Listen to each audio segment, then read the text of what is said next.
You're tuned in to Steve Megatron on Altered Geek. Hello and welcome to Altered Geek. I'm your host, Steve Megatron Phillips, and joining me in this endeavor into geekdom is TFG1 Mike. Hello. Hello. Hello. We return after my great move with my nice microphone back in front of my face. Yes, it's in front of your face. Don't worry, I won't eat it. And I won't be going either. Like you're doing now. That wasn't actually clicking. Yes, I understand that. Was me being a fool. I know. So, yes, I've moved. I have a new house. I moved cities. I had the tedious process of tearing down my entire office, which my desk was an atrocious mess. I literally took it down to each individual board. With no instructions on putting it back together, mind you. I put everything in a box, like all the bolts, in a plastic wrap box, and then I stacked up everything. There were 2 file cabinets that stay together, but everything else had to come apart. And it's a massive desk. So I got that back together in about 4 hours on Sunday night because I was going, I need my stuff set up for Tuesday for work. And I also set my computer up right afterward because I'm like, I'm going to watch Netflix while I'm unpacking things. So I was watching it on my phone until I got the desk done. And then after the desk was done, I was like, should I go to bed? Should I continue? And I was like, I'll continue. So I put my computer back together, and I still have like a box and a half of crap under my desk. I mean, it hides it well, but of stuff that needs to be put away in the desk. Right. But I've not gotten that far. I haven't unpacked my Xbox yet. I haven't really done any of those things yet. But it's coming along. We had the whole house. Mary mostly did a lot of it. We got the whole house unpacked in 3 days. Awesome. Yeah, which is still the record. It's just she's like, we better not be moving again until we're old and we can call 2 men in a truck. Exactly. And I says, I agree with you. So actually, this is the first time I've had an office that's not in the basement. Yay! Because my Steve's old one not in the basement anymore. No, not in the basement. So the last one, it was a finished room, but it was big, and so it got cold in there. My new room is actually, it's about 3/4 of the size of my previous office, and so it's a little bit more condensed, and the carpet's a little different in here too, and so it actually holds the heat better. And I also installed a one of those things that doesn't allow drafts to come under the door. Right. Which I did that more so for sound purposes than anything else on my side of the door. Because I have family. And so I also am going to be getting sound panels to put up in here. I put my blackout curtains in here. And so yeah, it's a process. The first day we were here, it was on a Friday because we closed, and then Mary went to go grocery shopping, and I had to steam clean all the carpets, which was not fun. But I took a break in between because I know that they had cable, and it was hooked up in the front room, and I knew I needed to have the internet close to my desk. Right. The nice part about this house is they have coax and Ethernet ran to every room. Oh, sweet. Which is good because it's a 3-year-old house. But the unfortunate part is the coax is set up on every room, and they used to have dish too at one point in the house, and I had to unhook all of the dish garbage, and then I found the Comcast line and hooked it up and got it to the right office, thankfully. And the funny thing is the Ethernet is hooked up in all the rooms, but on the other end, down in the basement where this hub is at, they never put the connectors on the ends, so they're just flat off wires. So I bought myself an Ethernet kit to strip the shielding off so that I can put the caps on them. And I bought a network hub to put down there so that I can snake networking through the entire house. Because eventually I plan to plug in my router up here and still have it plugged into my computer the way it is, but move my my modem to the basement and then have it hooked up to the hub so every room has access to internet. Sweet. So yeah, that's my plan. It's not going to happen till probably when I'm in production again, because I just finished that, and in 3 weeks I go into it again. And so yeah, I mean it worked out well, surprisingly, for COVID standards. We use this software called IPDTL, which is similar to Skype, except it's more real time. There's no latency in the audio. Right. So it's actually clearer and nicer than Skype because you don't have to have a program installed. Oh, very cool. You can record from it, but it's not ideal for, at least for an audio drama purpose. And so we had our director piped in to the studio on the soundboard, so he could talk to all the actors through everything and talk to the control room, which I was in a lot of the time. And then he used TeamViewer to view Adobe Audition so he could see the waveform and get time codes for, when he needed things. So it was rather nice, and it was seamless, and it was like him being there, although it was annoying having to wear a mask in the studio the entire time. I had a side office that was roped off from my mask-free zone down in the studio area, so that was nice, but which I went every day for lunch. But the actors, they didn't have to wear masks when in front of the microphone, but the minute that they stepped away from the microphone, they had to put them on again. So we had them isolated in two different rooms, and one of the rooms was a nice, like a 25-foot by 30-foot room. So we had one in each corner, and we had moving blankets hanging from the ceiling to sound dampen it. And it was already a sound dampened room because it's going to be a TV studio. Right. And so that was nice, and then having the regular audio studio for the other person. And so it worked out well for that. Now, with our Australian actors, or the ones that couldn't make it, the director had to do that on his own. So I did not have to schedule that. So that was quite fun for me. But yeah, so we get to do it all again in 3 weeks. So that's pretty much what's been going on in my life, other than, the forests burning themselves down.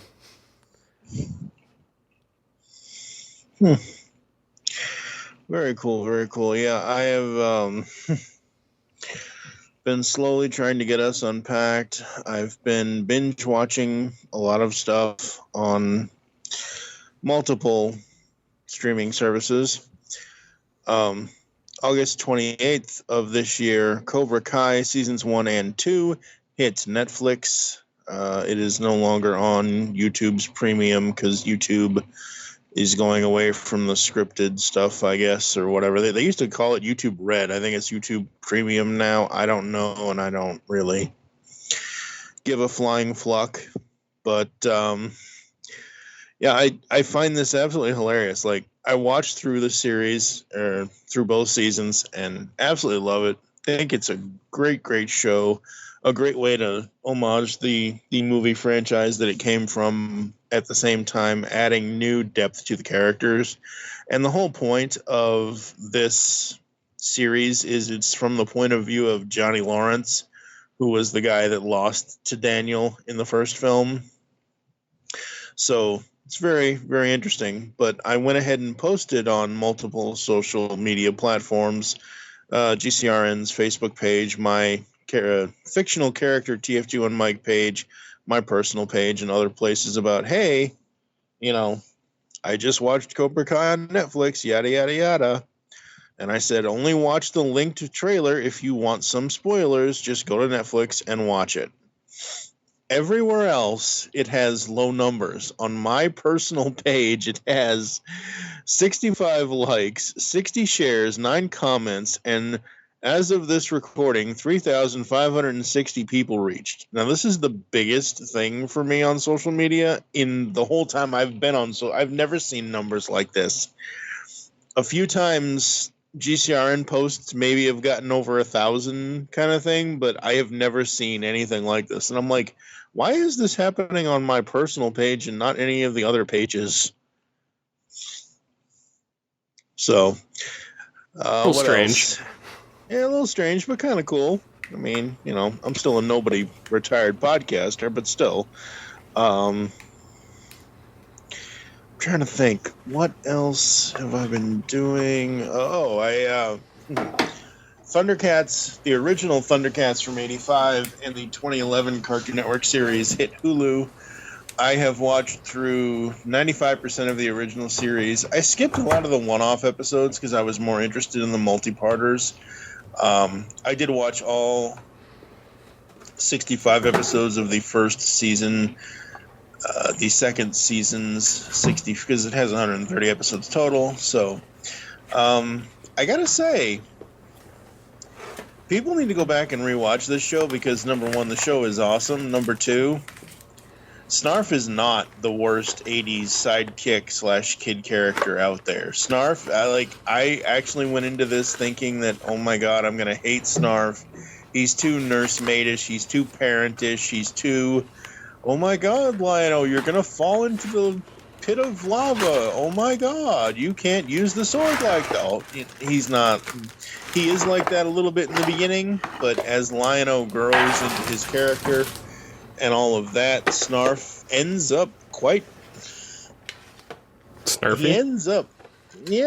He ends up not so snarfy because he ends up becoming more of he always was a member of the Thundercats team, but he's more of an active, fearless member of the team because there's some episodes where so he's not Scrappy Doo. No. And there's nothing wrong with Scrappy Doo. Now shut up. There's two. He's Scrappy. Not. Oh, shut up. I'll scrap you. Scrap yourself. Basically, if you're looking at the 80s sidekick characters, so Snarf, Copper Kid from Silverhawks, Daniel from Transformers, Spike and Daniel from Transformers, Chip Chase from Transformers. I don't know if G.I. Joe had any kid characters. I haven't watched enough of Real American Hero. Scott and T-Bob from Mask. Any of the kid characters that show up in He-Man and or She-Ra. Snarf is by far one of the better ones because honestly the worst kid characters in 80s cartoon history is Scott and T-Bob from Mask. So yeah, I enjoyed doing that. I enjoyed whatever, and I do plan on watching the 2011 series. I watched the 2011 Thundercats series when it was airing, but Cartoon Network, unless it's their Cal Arts, whatever style, whatever the hell their own, they've never really given a fuck about action cartoons, and they've always given them the raw end of the deal. Instead of it being on Friday night at 8 p.m., it's on at Saturday morning at 4 a.m., or we're going to air, 2 episodes within the next 2 weeks, and then we're going to have 7 weeks off, or whatever. So I am very happy that both the 80s and the 2011 series for Thundercats is on Hulu, because now I can go back and try to watch the 2011 series. Like I said, I watched some of it when it aired, but it's kind of weird seeing Eric Matthews / Batman Terry McGinnis as Lion-O, but it works. It works. I guess I'll give a report on the 2011 series next episode. Let's see. A lot of crazy things going on at DC these days. Yeah, what is going on over there? Because I'm honestly not up to date on their stuff. Other than I know they've hit a couple of shakeups over there, but I'm not quite sure what. Bunch of shakeups.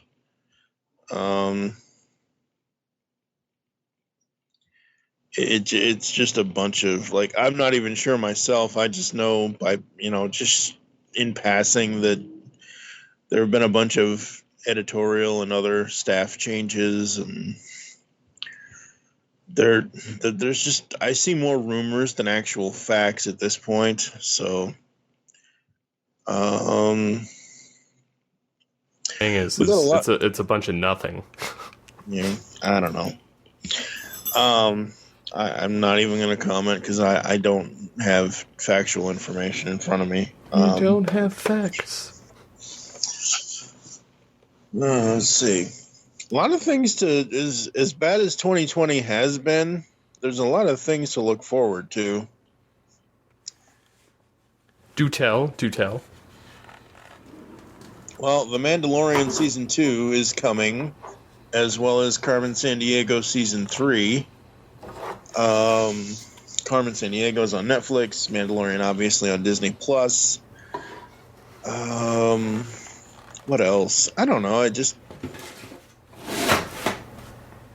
feel like I'm seeing things that are going to be happening in geekdom or in streaming services that, oh hey, this is coming, or oh hey, that's coming, and it's like, finally something to look forward to. Yeah, I've been rather disappointed with some of geekdom, to be honest. Just because there's not been really anything I've cared about that's new. I've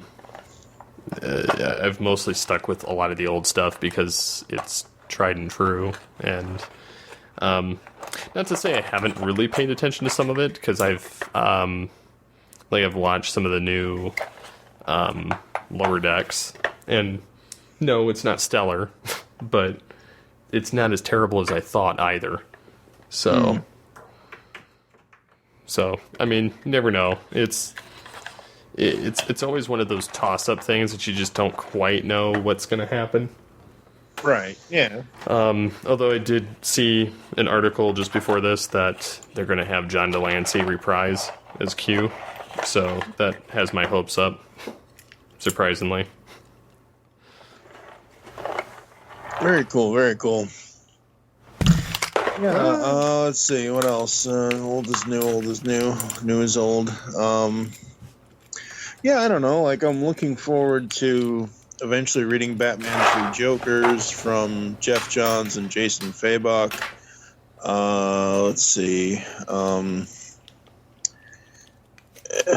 trying to think whether, supposedly TV shows, like new TV seasons are going to be starting back up again, so that's going to be fun.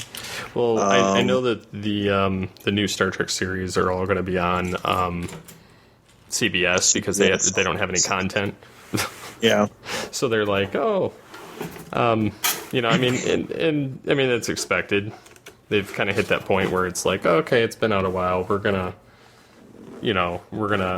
make it freely available to people to view, and I mean, it makes sense, but at the same time, I don't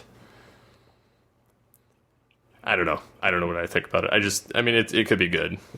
I'm looking more forward to the fact that they just had Star Trek Day and kind of released a bunch of info on Strange New Worlds, which is going to be episodic like the old thing. Like, I guess Akiva Goldsman, who's been on all the new Trek stuff as executive producer, he's been pushing for a Captain Pike series where it's the Enterprise crew, basically, he wants to go back to the old days of, it's episodic, but instead of, like if, for instance, Kirk, could have a girlfriend or dating somebody in one episode and she dies, instead of going back to normal the next episode, there's like repercussions for the character point. Right. So there's that aspect, but they're going to be episodic overall. And I thought that was kind of inventive, and I'm looking forward to that. Very cool, very cool. Yeah, I don't know. I just feel like there's things out there that I obviously can't put my finger on right now. But there, like I said, there's actually things to look forward to, like, I don't know, movies coming out or albums coming out or TV shows or that kind of thing. And comic storylines and all of that. So,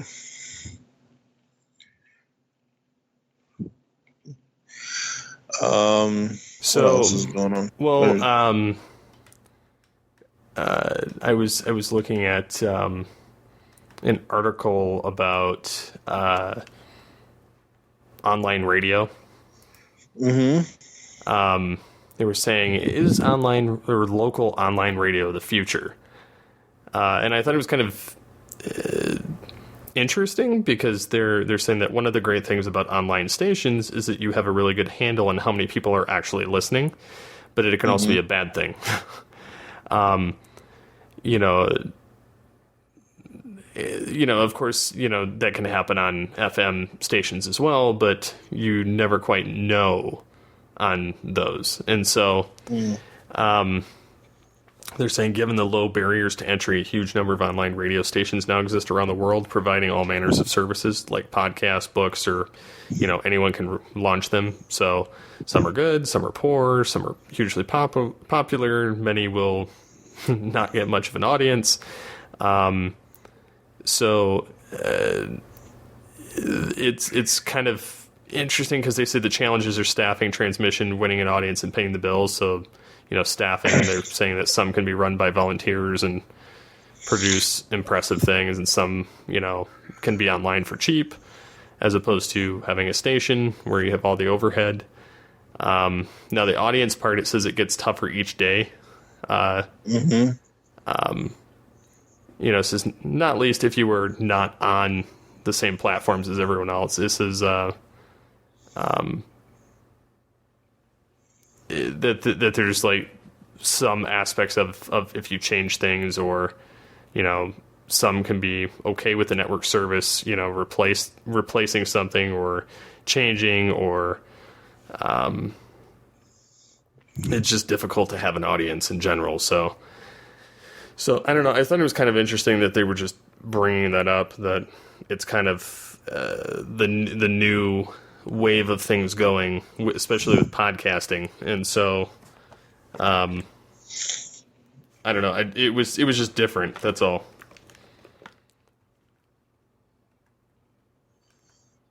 Mm-hmm. The other kind of cool thing is Ryan Reynolds posted for his Mint Mobile. It says, check out our, it's a cell phone company, but it says, check out our plans as low as $15 a month. And then he's got, is launching unlimited for just $30 and bringing back Rick Moranis. And so they have Rick Moranis come in there, and he's like, am I supposed to say something? He says, no. He says, I'm just geeking out right now. And then he goes, and he gives that look that he always does, like Rick Moranis does, and then says, okay, bye, and then just leaves. Which honestly was funny. Yeah, that's crazy. Yeah, that was a little funny skit. I don't know, there's a lot of people that are, I don't want to say coming out of the woodwork, but making comebacks. People have to find a new way to entertain themselves as well as everybody else. Yeah, and that's true. And it's just like podcasting. Things have just gotten, oversaturated, and people are having to kind of pick and choose what they do and what they watch and what they listen to. And so, yeah, it's a totally different beast now. Oh, yeah. And I mentioned this off air to somebody else. I was listening to a podcast episode the other day where they did, apparently during the recording, they did a live stream for an interview that they were doing. And these are radio guys. These are former radio guys. And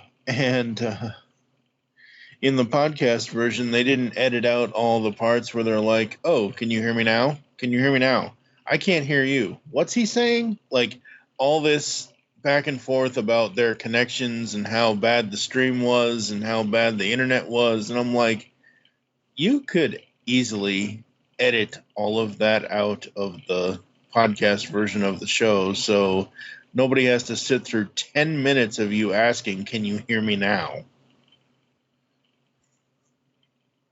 Good.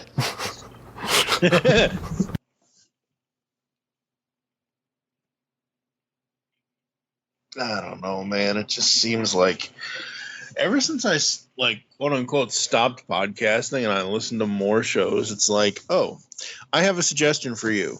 Oh, I have a suggestion for you. Maybe try it this way. Maybe do it this way. This will help improve your whatever you're trying to do here. Now, I would never actually go to any of these people unless I kind of sort of knew them and said this to them. Like, I gave somebody some advice on doing interviews, but that was because they're in the podcast realm, and it was more so the advice is make sure you understand what the guest's time limit is, if they have a time limit, before you do the interview. So when you're in the interview, you're not saying, "Oh, well, we know you're rushed for time, or we know you don't have that much time, blah, blah." I'm like, no, don't. Stop saying that. Ask your questions, get the conversation recorded, have a good time doing it, and move on. Don't constantly drag the podcast episode down by constantly saying that the guest doesn't really have time to even be there. Kind of reminds me of the old Chris Farley part where he's like interviewing an actor or a celebrity or somebody on Saturday Night Live, and he goes, "Hey, do you remember that one time you did this?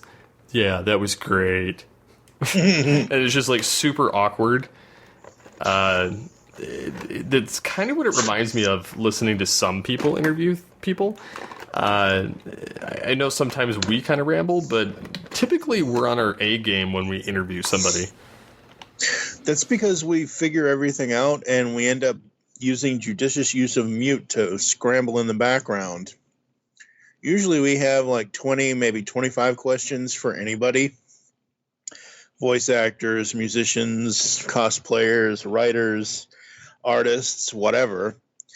And sometimes during these interviews, they'll answer the questions we're about to ask them before we get to ask them the question. So as they're telling their story, you have to, I don't want to sit here and, say move along, but move along. Like, sometimes this is not the podcast you're looking for. Move along. I'd say, let's move on, shall we? Mm-hmm. Yeah. It happens more often than you think, though, and that's the sad part. Yeah. And, like, I understand people want to see, like, I break cameras, so nobody needs to see my face. You can only hear my voice, because my voice ain't going to break anything. Well, unless I start yelling at the top of my lungs, which has been known to happen before. But anyway, I have to get really pissed for that to happen. But, like, these whole, let's video chat and record the audio. And I'm like, no, let's not. Let's just record the audio. And, like, I can't. I've said this before on probably this show and other GCRN shows.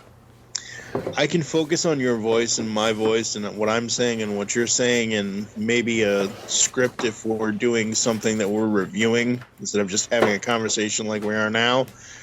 But don't put a camera in front of me that I have to actually sit there and look at anybody along with doing all these other things that I'm trying to do.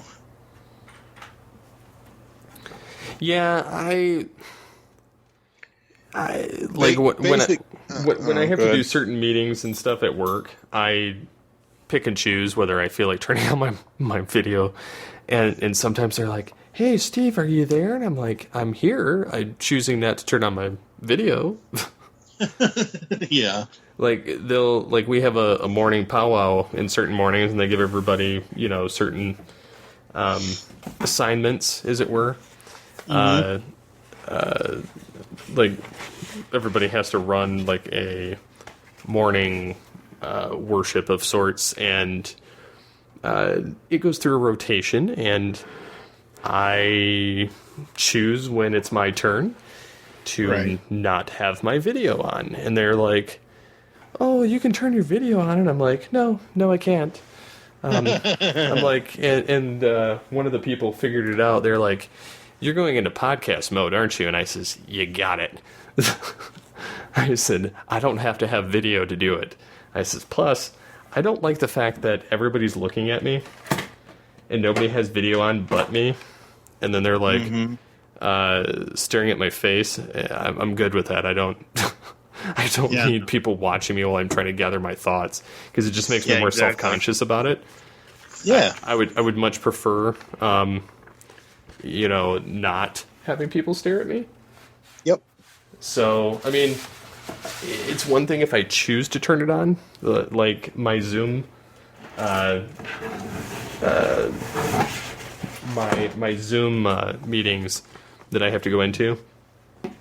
It has the option to edit out the background, and you can put the virtualized backgrounds. I always put this bridge. I always put the bridge of the Enterprise. Easy icebreaker. Yep.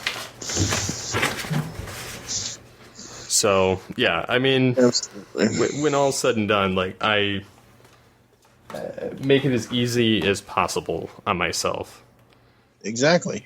And that's the thing. We also have to make it easy as possible on the guests as well. And I personally think just having the audio is like, okay, I don't need to see what you're doing to know that you're messing with something on your desk, because I can hear, not necessarily clicking, but I can hear you fumbling with something. Yeah, I'm unpacking a box.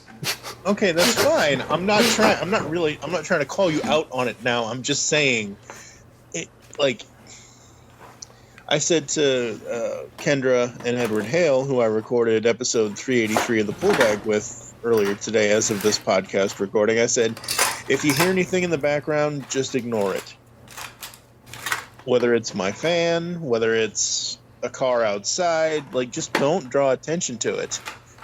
Like, yes, I'm drawing attention to the fact that you're unpacking a box as we're recording a podcast, but you're an easier multitasker than I am. So, it's just one of those things where I don't mind hearing those noises, because to me that's natural. You're always doing something else. Just like so am I. If I had my computer right now and it wasn't in storage, I'd be sitting here looking at Facebook. I'd be looking at a linked article you sent, or a linked article I sent you, or, whatever. Well, I know. We'd always be doing something. Yeah, but see, here's the beauty of it. Most of the time, unless I'm typing, because I'm a loud typer, no one's going to hear me scrolling through Facebook or Twitter or an article or something when I have my computer. Whereas if I had a camera on, they would see me doing all this other stuff. And I'm like, no, you only need to hear the sound of my voice. If you can hear the words that are coming out of my mouth, we're good. I love that phrase. Do you understand the words coming out of my mouth? I do. Thank you, Chris Tucker. Apparently not. So, yeah, I mean, it's yeah. So again, I don't know. Roundabout way of saying that it's podcasting. That's just how it is. Well, for me, it's like I don't want to say getting out of the game, but I will say that. But like, because I've been on this sort of semi-hiatus retirement thing, because like I keep saying, I have to get my computer out of storage, which is actually going to take a lot of money because it has the rest of our stuff that's in storage, and I'm a disabled moron who lives off of supplemental security income. But anyway, it's one of those things where because I don't have the way that I record, edit, post, whatever, I'm choosing most of the time not to record. Like, recording with you is easy here on Altered Geek because you're doing all the work anyway, because this is your show. True. versus somebody else saying like luckily I have a couple of podcast edit monkeys on my quote unquote staff where I'm like, oh, by the way, I'm on a smartphone. I can't record anything. As long as you can record it, I can find some podcast monkey to edit it for me. And I appreciate those podcast monkeys, and I'll give them all the minutes they want once they've done their job.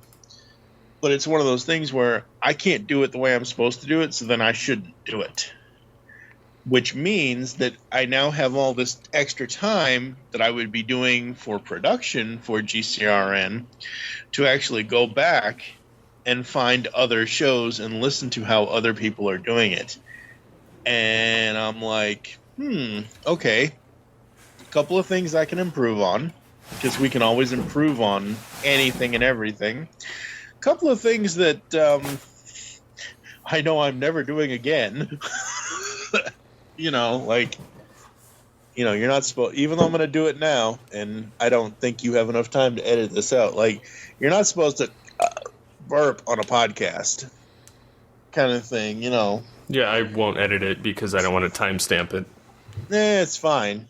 I'm just saying, normally that would get edited out. For where I am or where I was back in December, like, I either wouldn't have even done that just now, or I would have muted myself, or if I did do it, I would have edited it out, and we would have moved on like we're moving on now.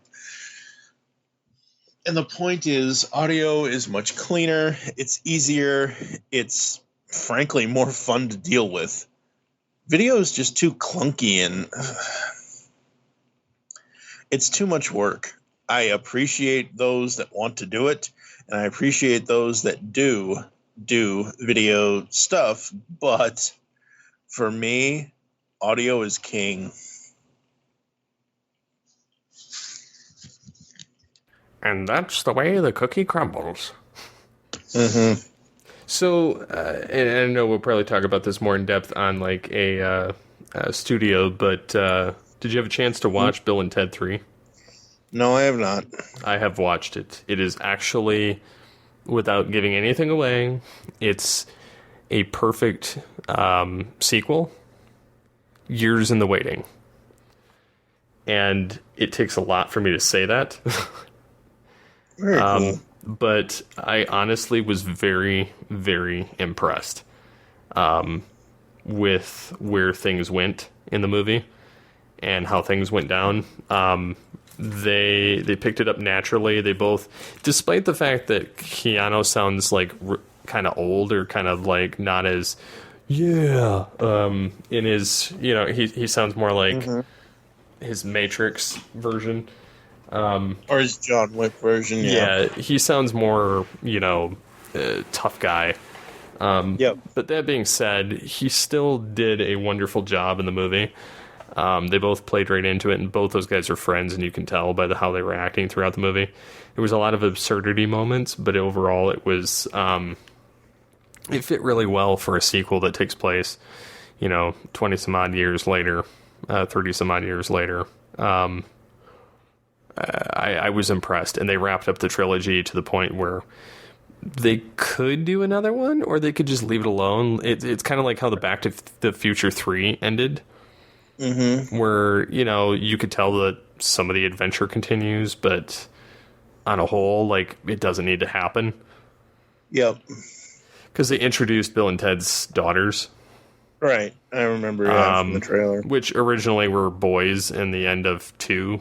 But it was like so long ago and they were so little, like they kind of called them, they retconned it, but it worked in how they wrote it, because they were babies and they just called them, Bill and Ted for short, and they had a femaleized version of the names. And so in the two that played the daughters channeled Winters and Reeves, Bill and Ted personas for their characters, and it fit really well. So like I said, it was a lot of fun to watch, and I was truly impressed with how well they did. Very cool, very cool. Yeah, I will watch it, and we will eventually cover it more in depth on Studio 2009. I find myself having to be in the right.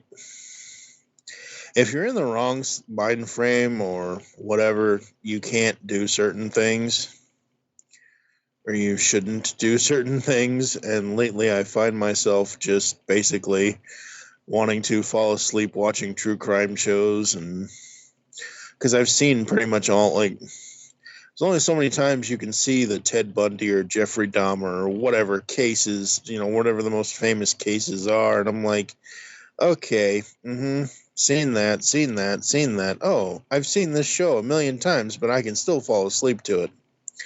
Because for me, when it comes to the true crime stuff, it's all about, again, the audio, the sound of Peter Thomas's voice. For example, Peter Thomas is the narrator. He was, because he's no longer alive, sadly. It's been years since he passed away. But anyway, he the narrator on Forensic Files. I can listen to him talk all day. I can listen to him read the phone book, and it'll just ease me off into dreamland. So, I don't know. I just feel like I'm really off my game lately. So I'm like, I'm just going to relax over here now. Yeah, I mean, I can kind of see that. I've been between writing stuff and I got to get back into working on my model truck when I get time. I still got a ton of projects. Like I said, I got to install the networking stuff. I got to change out some door handles. There's quite a bit going on that I still have yet to kind of tackle. There's a couple of plumbing things I got to take care of, but on a whole, like, everything's been going pretty well. Yeah, I mean, we could complain, but nobody wants to hear us do that. Us complain? No. Yo, really? That happens? What would we ever do? Complain about the complaining, and then complain some more. Hey, it works. I like to complain. Oh, I get to do an acting thing. Soon. Oh, really? Yeah. Very cool. Well, I gotta play a live action version. I don't know if you've seen the Red Green Show. It's been a while. Okay. There's a character called Ranger Gord. And he's supposed to be like a park ranger and kind of out of his gourd. His name's Gordon, but he goes. They call him Ranger Gord, and he's a little bit eccentric, and a little bit weird. So I have to channel part of that for a live action role for work.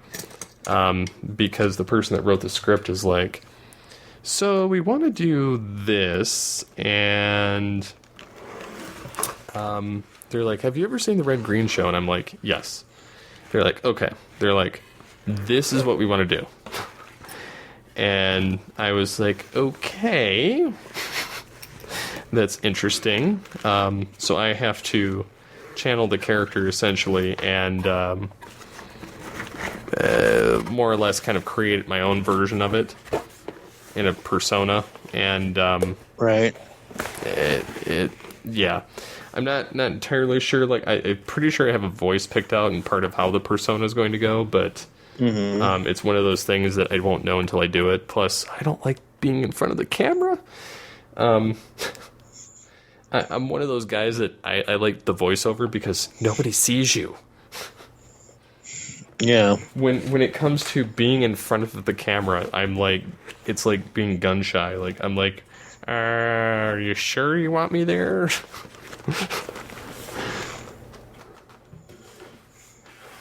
So, yeah. So if anybody's seen Red Green Show, you should check out Ranger Gord, and you'll get the gist of what I have to pretend to do. So it's for a kids program thing. So yeah. But yeah, either way, I'm kind of terrified of doing it because I don't like being in front of the camera. They're like, oh yeah, by the way, you're gonna have to do it. I mean, there's a part where there's a table read too. which I'm fine with that being recorded. Because one, I'm facilitating it, and two, that doesn't bother me in the slightest. Yeah. But yeah, I don't like being in front of the camera at all. But I mean, I know I'll do fine. It's just the anxiety of knowing I have to do it in front of the camera is kind of going to be a little off-putting. And then of course everybody's going to like rag on me because ha ha ha, you got to do that, blah blah blah. I mean, it's all in good fun, but it's still nerve-wracking. Yeah. Well, I mean, it's a ton of pressure. I mean, just listen to our first few episodes of any podcast we've ever done, especially the first podcasts we did. Like, even that was nerve-wracking, and that was just audio. So, being on video, it's ratcheting up the pressure even more. And like you said, it's just an anxiety thing. Like,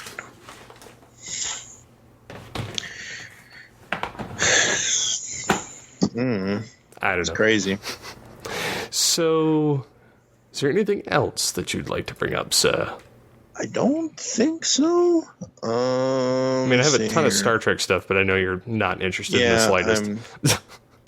It's not that I'm not interested. I'm more of a casual Trekkie, and you need diehard Trekkies here for that.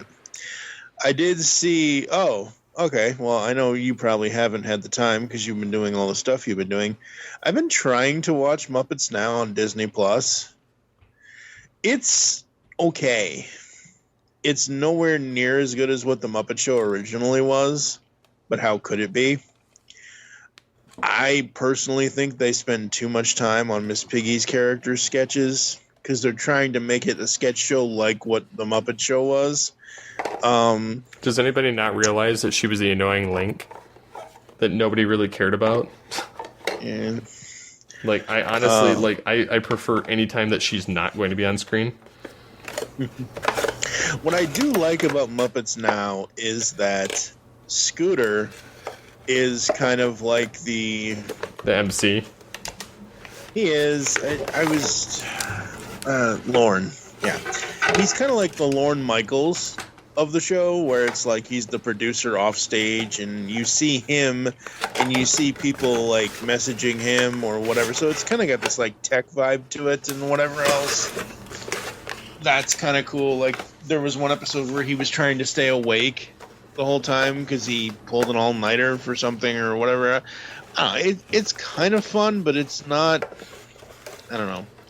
Like, I skipped through episodes. I did watch Candace Against the Universe, from the new Phineas and Ferb film on Disney Plus. That was okay. It wasn't all that I was hoping it was going to be, but it was good enough. I'm sure Michael Wilson and I will get around to that eventually if we ever finish the podcast organization without a cool acronym. I think that's pretty much it. I don't think there's anything else I was going to bring up. Oh, there's something else that's funny. The Walking Dead's ending.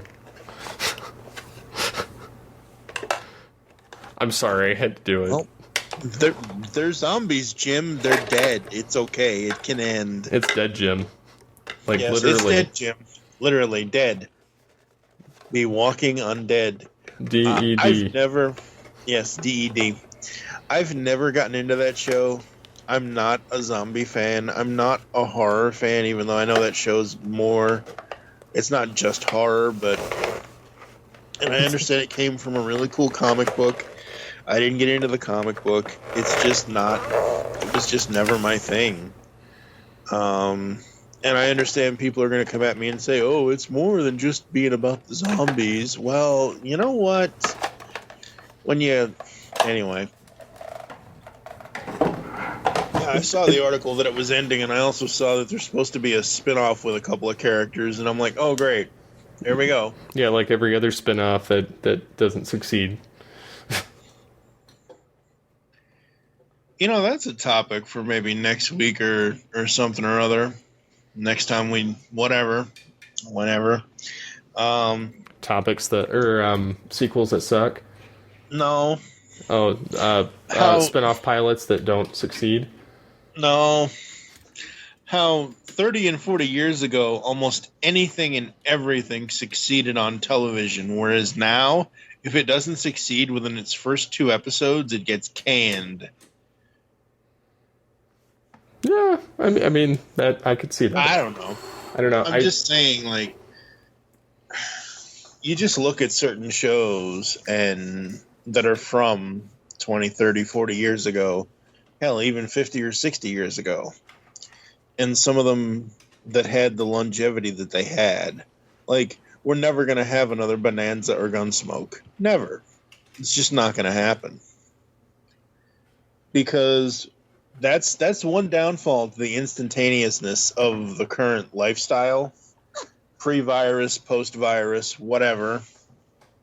Even though we'll never be in a post-virus world at this point, because it'll never go away as long. Anyway, it's a post-world, and we're all living in it. Mm-hmm. Tried to do a Phineas and Ferb mock, but it sucked. You mean a Milo mock? Yeah, whatever. They're the same series. Not really. They're two different series. Same universe. Yes, it is the same universe, but anyway. Anyway. It's my universe, and they're all living in it.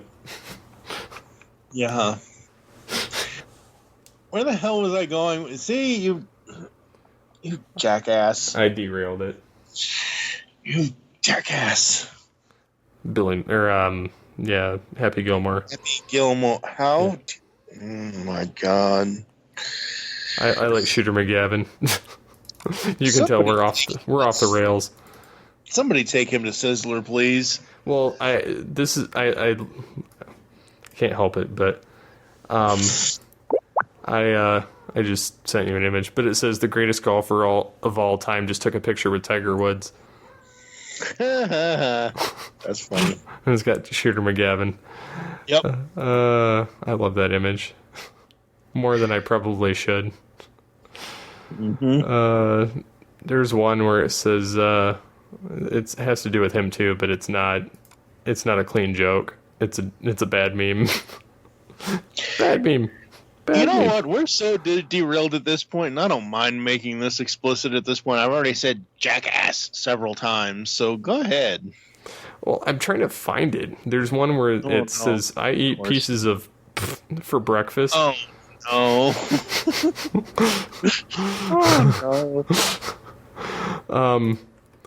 I'm trying to find it something terrible at this point. Where's it at, man? All right, so while he's looking for his meme, I've got a meme for you. Okay. The Mandalorian is a side story. I am Star Wars now. What?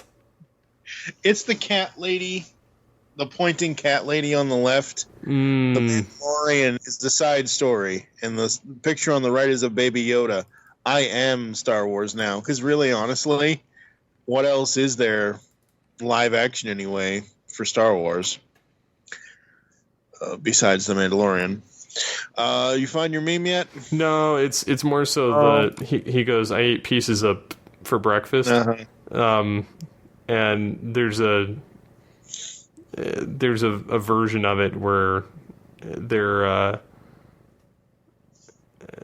I can't remember the full details. Like it's funny. I just can't remember it enough to portray it properly. Okay, so before we close this out, we've had a couple of anniversaries happen, not for us or anything, but a couple of famous, well-loved TV show anniversaries. September 5th, 1992, Batman the Animated Series was released. September 6th, 1996, Superman the Animated Series was released. So those two shows are just short of their, almost 40th anniversaries. Star Trek is like 54. Yep, 54 for Star Trek. As of this recording, September 9th, because it has not turned to midnight yet, the Mountain or Pacific time. September 9th, 1985, She-Ra, the Princess of Power premiered on TV. Very, very awesome. Of course, for the past 8 years here on GCRN, Optimus Solo and I have covered every episode of 4 of the major Masters of the Universe animated series, from the 2 Filmation cartoons to New Adventures and then the 2002 series. So yeah, that happened also on September 9th, or was it September 10th? No, is it September 9th? Yeah, it is the 9th, I think. September 9th, 1989, Captain N the Game Master premiered. Of course, we've talked to Captain N himself, Matt Hill, and we've talked to multiple times Mr. Gary Chalk, who voiced King Hippo in that series. Yeah, so there you go. There's Altered Geek on this day. Oh, shut up with your horn. Oh, go back to the orange skies of Total Recall. All right. I'm making a bad joke. I saw a thing on Twitter about California's Bay Area wakes up to disorienting orange skies, and I just think of Total Recall. Or Blade Runner. It's not funny, like the things that are going on, and I wish that they could put it out. Like, we just got snow and some rain and some cold weather here in Colorado for the last 2 days, and I think it genuinely helps, but I don't think that it helps as much as what we would like it to. And I mean, the image is funny itself, like with the orange skies going on, but I do feel bad for anyone that's lost anything in this, or the wildlife and the forests themselves.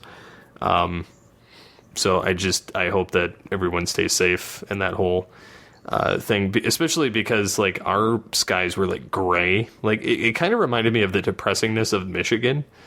But it was raining ash in the sky, and it was genuinely hard to breathe outside. And I think that's the one case where I've enjoyed the fact I had to wear a mask, is the fact that you're not breathing in as much of it through the mask, of the ash. But yeah, it's, the whole West Coast is just smothered in smoke, and it's not, it sucks for everything, like all life. So yeah, I'm hoping that this goes away quickly at this point with the cooler weather and the rain that we've been getting. Yeah, hopefully Washington, Oregon, and California can kind of cool down. Hopefully they can get the fires out as soon as they can. Being here in Washington State, we're in Vancouver, which is right across the river from Portland, Oregon, and Portland has just been hit massively by these fires and everything else, and it's not good. I actually I installed the AirQ app, which is the EPA's air quality app, where you can look and see what the air quality is currently. On the air quality index, we're at a 61, which is basically yellow alert, which is, it's moderate.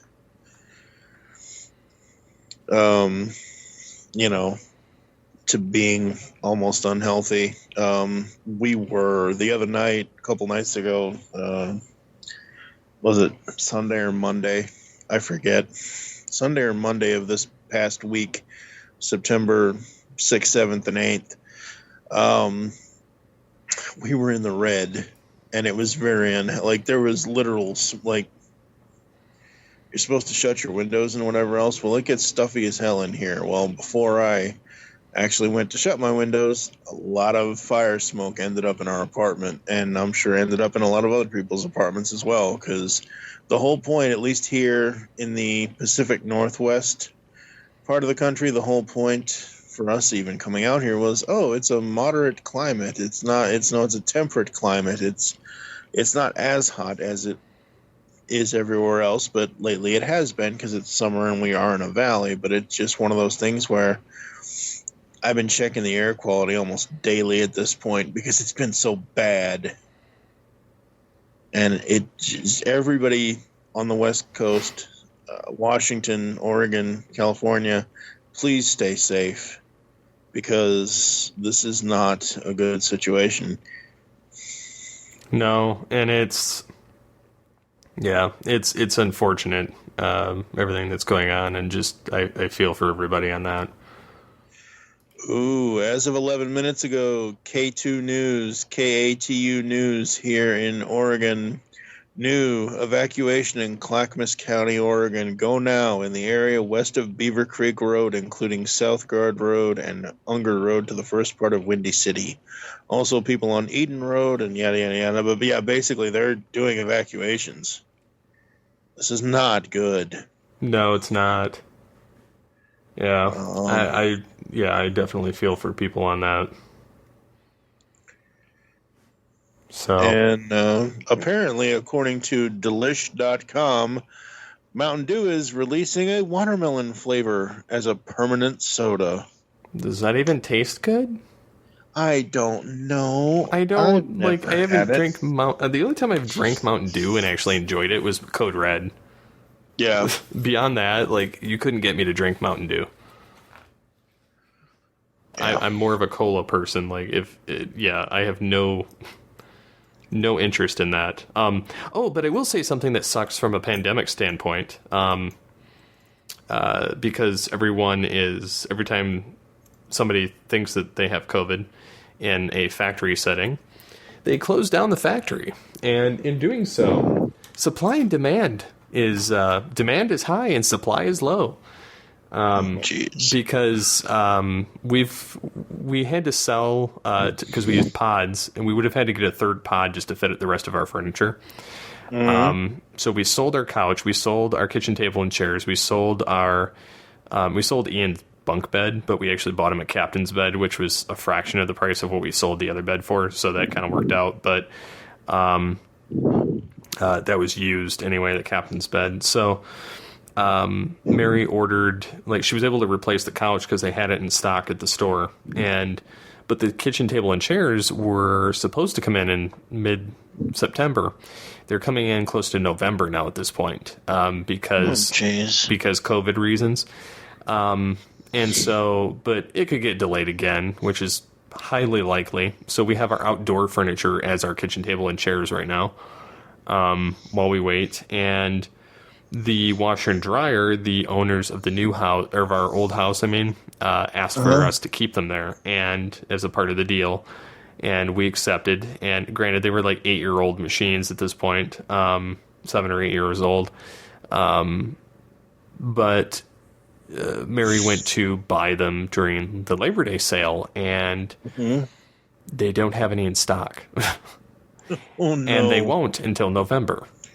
Oh no! And that's one brand. That's Whirlpool. We bought Whirlpool, and they're if you try and buy Maytag right now, you can't even buy it. They're not even showing anything in the system, in these Home Depot or Lowe's or any of these stores. They're tapping into the company's inventory, not their inventory, the company's inventory.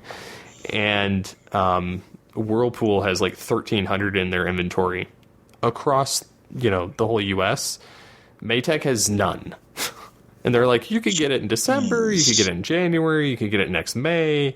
They're we don't know, because they have nothing built. And Samsung and LG, you're looking at about a November.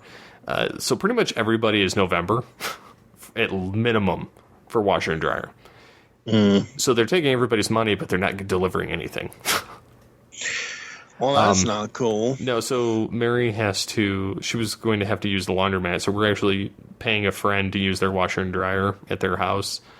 And so it's not ideal, because if you use a laundromat, they're not allowing you to even go, you're allowed to literally put it in the machine, and then you have to go back to your car. Oh no. You're not allowed to even stay inside. You have to go to your car. You're not allowed to be in the building after you put it in. Wow. Because of COVID. And don't get me wrong, I think, I do know that it's a real virus. I do know that people have gotten it and people have died from it. Although the recent downgrade of the amount of people that have died from it directly has changed with the CDC. That's not a political line thing. That's just a CDC thing.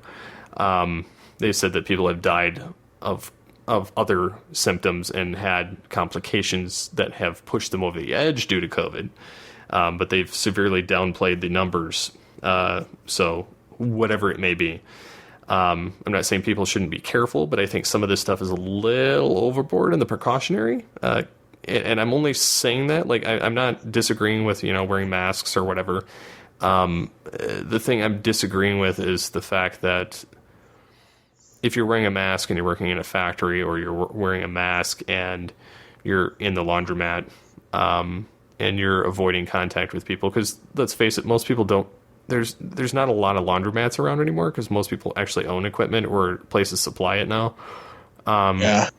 The thing I'm debating is it's not okay to do that, and everybody wears their masks and keeps limited contact. But you can go to a restaurant, you wear your mask to your table, and you sit down and you take your mask off to eat, and you're less than 6 feet away from the next table. And you have no mask on, and you're eating, and so, like, I kind of question the logic in some of this, but I'm not saying that you shouldn't be careful either. Yeah. So I don't know. It's kind of one of those double-edged swords. Like, there's no real right answer to this, and I'm not trying to, I'm not saying, like, trying to downplay the virus itself. I'm just saying that I question some of the ways that things are handled. Yeah. In different circumstances, like different, places of employment. Like, I know my place of employment, I prefer to stay home unless it's during production because I don't have to wear a mask. Right. So I enjoy the working from home. But if I have to go in the office, we have to wear them. And so it's, I get it. Like, it's a no-brainer there. But yeah, I mean, the whole sense of things, like, I kind of question some of it. So, that's more so where I'm going to leave it. I'm not saying you shouldn't wear a mask. I'm not saying that at all, and I'm not downplaying the virus or its possible lethality. I'm just questioning you're not allowed to go do your laundry in the building, or when my son had to go to the doctor last week and I was in production, Mary had to find someone to watch our other son because you're not allowed to take more than you and the patient at the hospital or the doctor or anywhere because they don't allow it. Doesn't matter if you have more kids than what your husband works and you have to go and bring them with you. Like, the logic behind that is kind of ridiculous. So yeah, I can see that, and I think partial problem with some of these places, not necessarily the hospitals and the doctors and all that, but like grocery stores, laundromats, schools, but specifically grocery stores and that kind of thing. Like, certain stores have been in their locations forever. Certain stores are small. Not Walmart, but like certain Fred Meyers / Kroger's. They're not all superstores. They're not all, 6 foot by 6 foot wide aisled. There's not like a lot of square footage. And it's hard to make those stores, COVID ready or COVID, compliant with being, 6 feet. 6 feet under. Most people talk about how they love shopping at Dollar Tree. Well, you can't shop at Dollar Tree in a COVID-19 world because Dollar Tree, they can put signs on the floor all they want, but the store is so small that there's no way you can stand 6 feet away from somebody if you're in line. There's just no way. No, and I totally get it. I don't know. I'm kind of over it at this point. Honestly, I miss the lockdown. I really do. Only go out when you absolutely have to. I don't miss the lockdown, to be honest, but I'm also kind of just done in general. I'm done. So next week on the show, I will have a report, hopefully, on the 2011 Thundercats, whether it's good or bad or whatever. So you've never seen that? No, I saw it. I just didn't see a lot of it because I'd only catch episodes here and there because Cartoon Network kept futzing with the time slot. Oh, is that the one that they canceled just out of the blue? Yes. Because... No, that was probably Thundercats Roar. Thundercats 2011 was with Will. Yeah, but they kept screwing with the schedule, and so they ended up canceling it. Yeah. Yeah, just like they did with Young Justice. Well, Young Justice came back. No, I know, but it took a lot just to get us there. Yeah. Like they kept screwing with the schedule, and then it got canceled because they're like, oh, there's not enough numbers. Yeah. Even though it was a great show, like when it was on, and I mean, thankfully Netflix saw fit to continue. Yep. But yeah, I don't know. I'm a little peeved when it comes to companies and their decision-making processes. Well, yeah, it just sucks. I'm not a fan of Cartoon Network anyway, though, so that's... I can't stand Cartoon Network. I think that they're kind of a annoying company. I haven't enjoyed anything that they've done in years, so that's, since the What a Cartoon days. Yep. And that one time that they had Beast Wars on there, that was... That was pretty good. Yeah. You could win stuff. Yep. I was mad because I was like caller 6. Oh, no. I was like, I could have won every Beast Wars figure ever. Yeah, it's... That could be a discussion for next time. Call in things. It's like, oh... You're caller 4. You're caller 7. Caller 7 usually gets it, but like if they say you have to be caller 7, caller 9, caller 11, caller 10, caller 25. It's like, oh, you have 25 tries, but so does everybody else in the damn town. I was good at those. Yeah. It's funny. Flip phones were so much faster at getting through. Yeah. Because you could actually just get in and call, and you would make the call. Yep. Like if you do it on a smartphone, there's a delay. Yeah, there's a delay on dumb phones, the flip phones. Like I loved my Motorola Razr because the response time on that was so fast. I would almost always win when I had that thing.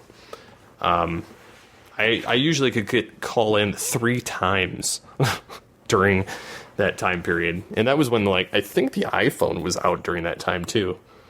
Wow. And so I used to win a lot, and even when I had my next flip phone, I used to still win a lot, and I had it through the early smartphone days, and those people would still I would get caller 2, caller 5, caller or caller 7, and then I'd get caller 10, and then I would win. Mm-hmm. So it was entertaining anyway. So I think we will round this out and end the episode here as we've started to ramble in all different directions.